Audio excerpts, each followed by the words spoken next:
Hello friends, I feel strongly to share something with you all, and I know that you have been aware of what is happening in Kabul in Afghanistan right now, and I pray that you take this matter so seriously that we just link hands and bow down our heads, our hearts, our bodies before God, and we plead and we stand in prayer for our brothers and sisters, for the underground church, for the women, for the children in Afghanistan.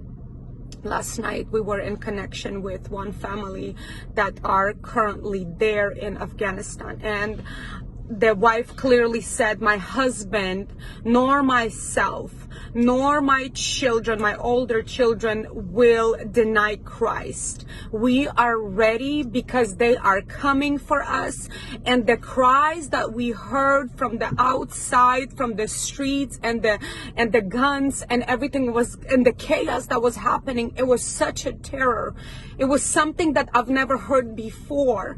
And my heart was just pounding as we were on the phone, and they were pleading for their lives. They were pleading for help. And of course we said, what can we help you with?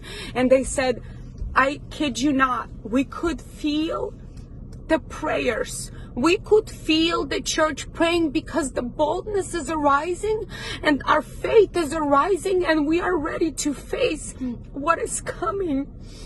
And we were praying. It was about 40 of us from 9 o'clock to 9:45. I'm sorry, I apologize for my appearance and for what I'm feeling, because it is so real and it's so raw, and it's such a reality that we're facing right now. And we were praying, we were raging a war, we were standing, we were declaring, we were praying for the women, for the children, because we know what will happen to them. We'll know what the results will be if they will be captured by Taliban. And we were just interceding, we're praying for the oppressors, we're praying for the government, and we're just interceding so boldly and in fire, and all of a sudden everything just stops. The prayer stops, and I begin to sing. I know that this is a song because the melody began to change, and it's nothing that I've ever experienced before, and I just begin to sing out words that I have no clue what they are, but my physical body in such pain, and it's such a despair, and I began to weep before the Lord, because I know that it was somebody else's last words. It was somebody else's last breath. It was the time when they get to meet their Maker.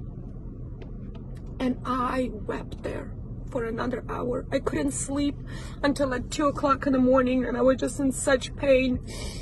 And today I've heard from Michelle that we no longer could get in contact with that Christian family that belonged to the underground church. We no longer hear from them. They're no longer with us. I urge each one of you who hear this message, this is only one story, but it's all over the internet, so you cannot say that I've never heard that. There's one duty that we could do as believers, is stand with them and pray with them and intercede with them. Just link our hands. One thing that really stood out to me last night, as she was holding her toddler, and I think he was about 4 years old, and there was a little girl about 6 years old. She goes like, they cannot make their decisions for themselves. But clearly our older kids said, no, we will not deny Christ. But she goes like, I cannot leave my children to the Taliban. I know what will happen to them. I know what will happen to them. And the fear and the pain in the mother's eyes. I'm calling on all the mothers. Raise up your voices. Raise up your voices right now and plead with us and pray with us and intercede with us, because we know that our brothers and sisters in Afghanistan, they need us. They need us. They need our prayers.